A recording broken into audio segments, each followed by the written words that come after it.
going on YouTube, and welcome back to Chasing Sunsets. Let's continue with the story.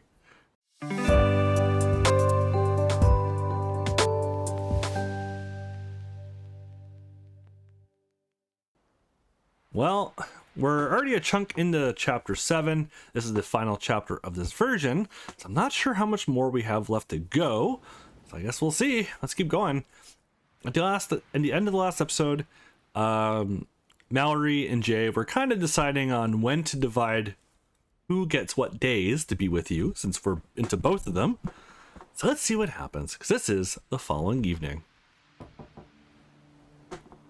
1 second, Amanda enters the room, looking around with exaggerated interest.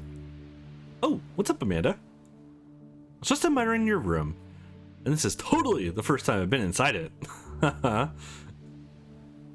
Oblivious to your dubious stare, her eyes fixate on your bare chest.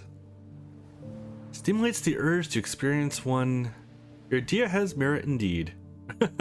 From the thing. Wait, what? I'm here on Mallory's behalf. She would like a moment of your time. You will find her in her room. She just couldn't text or come in and get me herself? She is somewhat tied up at the moment. Oh. Sigh. Alright, let's go. Literally tied up. Okay, that's what I thought. Alright.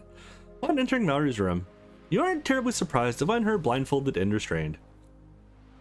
What the hell is this? Ah, yes. Tied up at the moment. I've recommended a modification to her touch aversion therapy. It's okay, Alex. I agreed to this. Amanda regards you coolly with an I told you so look. I thought she was already showing a lot of improvement. What'd you have in mind? Mallory has demonstrated that she has adapted well to being touched by you. You will now add an element of uncertainty into the equation. And how will we do that? We will both touch her and acclimate her to accepting contact when the source is uncertain. You two are best friends. You grew up together. Are you telling me you never touched? Of course we did. But it became less frequent in adolescence. Keep in mind that Mallory's aversion to touch developed later, in foster care. I'm right here, you know. Amanda gives you a coy look, and silently approaches Mallory. Extending her index finger, she traces a straight line down her friend's shoulder. Mallory reflexively, tries to pull her bound arm away from the unexpected contact. Wow, she's trembling, not in a good way. On second thought, maybe this wasn't such a good idea. Instinctively, you try to soothe Mallory by speaking in a comforting tone. It's alright, Mal. I'm not going anywhere. As if flipping the switch, Mallory's tremors stop and tension drains from her body. Amanda looks at you approvingly. After waiting a few moments for Mallory to calm down, Amanda touches Mallory's neck softly.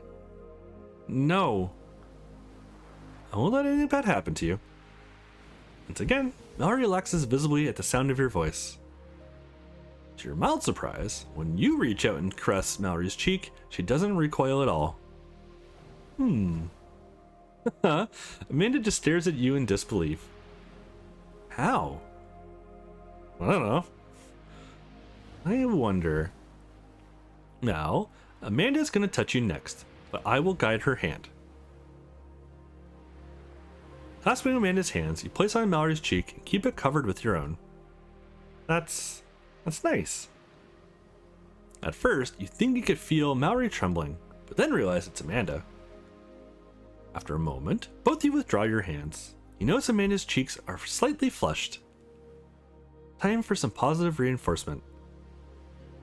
Leaning in, you gently kiss Mallory, which she immediately reciprocates. Ooh, more of that, please.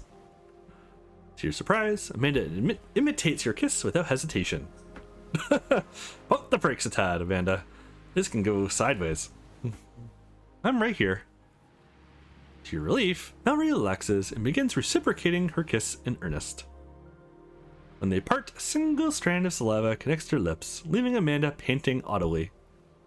Oh wow! I think that's enough for today. Really, have a little more in me. Amanda's really flustered. I think this is getting away from her. Amanda, you can take a break if you need to.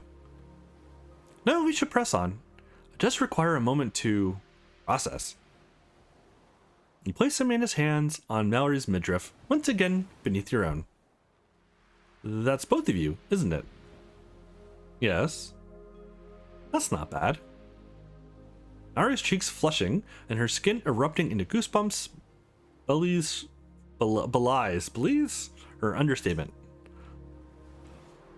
Locking eyes with a victorious smirking Amanda, you feel an unexpected subliminal tension. She trying to one-up me? You release her hand and look intently at Amanda, who returns your stare without blinking. We're not playing the fidget game again, are we? On cue, you see Mallory begin to fidget self-consciously in the extended silence. As I really don't like the fidget game. Teasingly, Amanda draws a finger slowly along the curve of her chest. As expected, things kind of got crazy and happened with both of them. So, yep, definitely had to cut that out. This is the following night. Now, tonight was so much fun. When we get back to Boston, we need to perfect our pool hustle. Priorities. I need to teach you how to dance first, then we can perfect our pool hustle. With your moves? Nobody was watching me anyway, trust me. Plenty of people were watching both of us after getting ejected from the mother's room. In my defense, it just looked like an overlooked restroom. You crawl into bed with a yawn, and you're out almost as soon as your head hits the pillow. Jay makes a valiant effort to fall asleep, but the evening's espresso martinis have other plans.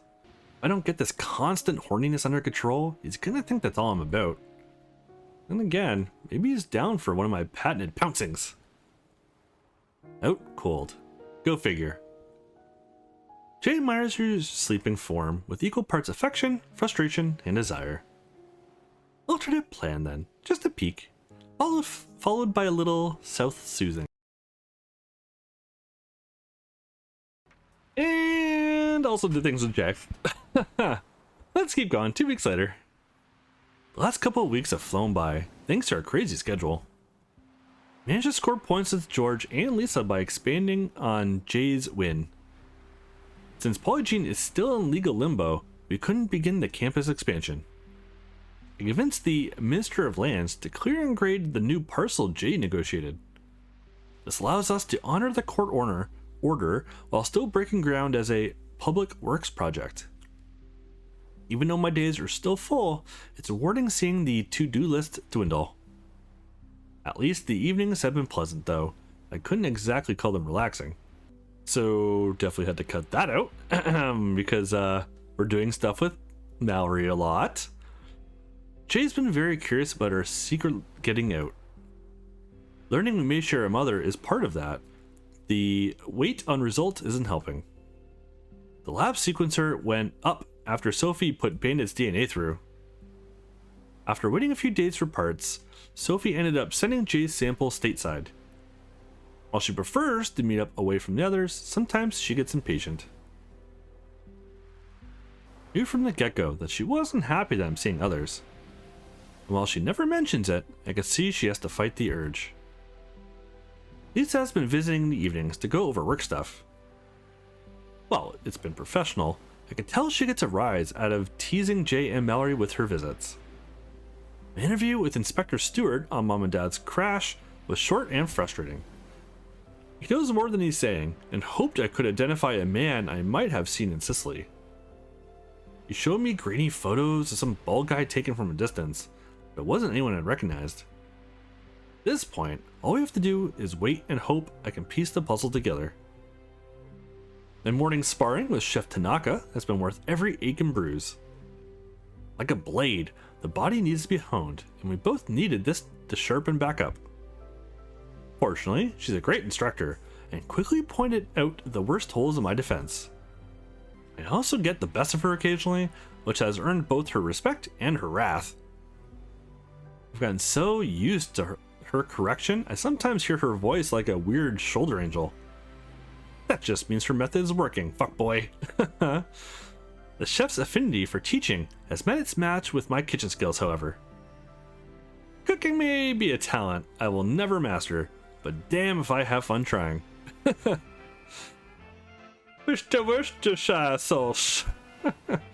Strangely, Tanaka never loses her cool with me in the kitchen. Bark, bark, bark. She just seems quietly happy to have company while she works, even if it's mine. That's funny. While it feels good to have purpose, my selfish mind still often drips back to Aspen. I don't miss the people so much as the feeling of only living for the moment. Okay, I miss the people too. This really feels like the end, does it not? The only thing is certain at this point. There are some big decisions ahead of me. George said a new judge had been assigned to the lawsuit, so hearings will begin next month. Hopefully, whatever it is on the thumb drive Christian gave us will help us in court.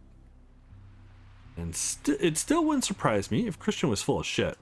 And it's full of furry porn. Yeah. Sunset's repairs are finally complete, and they reflooded her dry dock today. The formal transfer of ownership is just 10 days away. Handing her off to her buyer will be the final item to tie up before we fly home. As we wrap things up here, I know it'll be hard saying goodbye to Oliver, Bianca, even Rinko.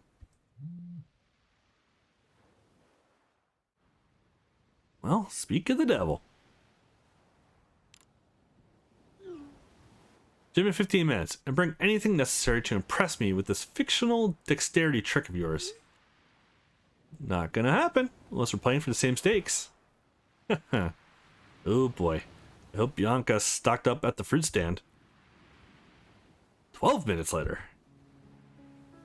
What's all this about? You're early. Excellent. Today is graduation day.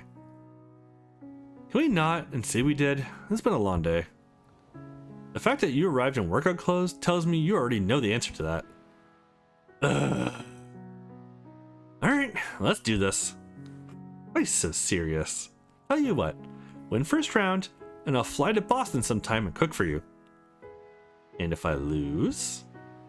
You show me this mythical trick that's managed to pique my curiosity, but it better wow me. Yeah, no. If I'm going to risk opening my kimono, you're going to risk opening yours. Chef Tanaka seems torn by indecision, but at last, grudgingly acquiesces? I don't know how to say that. Very well. The stakes will be trick for trick. Anxious to wrap this up, you settle into a sparring stance and face off with your unconventional sensei. While it'll take years to master what I've taught you, you are already far more well-rounded now. Remember to always play to your... You jab at her mid-sentence while she deflects with a gleam of approval in her eye. Strengths. So you're saying all this was for nothing? Tanaka's kick comes out of nowhere, and without thinking, you easily block it. That was not nothing. It would have landed easily just 2 weeks ago. Huh, I guess you're right. You know what to do, fuckboy. Press your attack or wait her out. Before we actually jump into this, this may be a little short. I'm actually not sure how much I'm cutting out of this video because of all the scenes that we've had. But I think we'll leave it here. I think this may be the end as well. We're getting pretty close to it, judging by how this is feeling. So, next episode, maybe we'll finish this off. Maybe we won't. Thank you for watching. I hope you liked it. Hit that thumbs up, hit that subscribe button. I'll catch you all in the next one.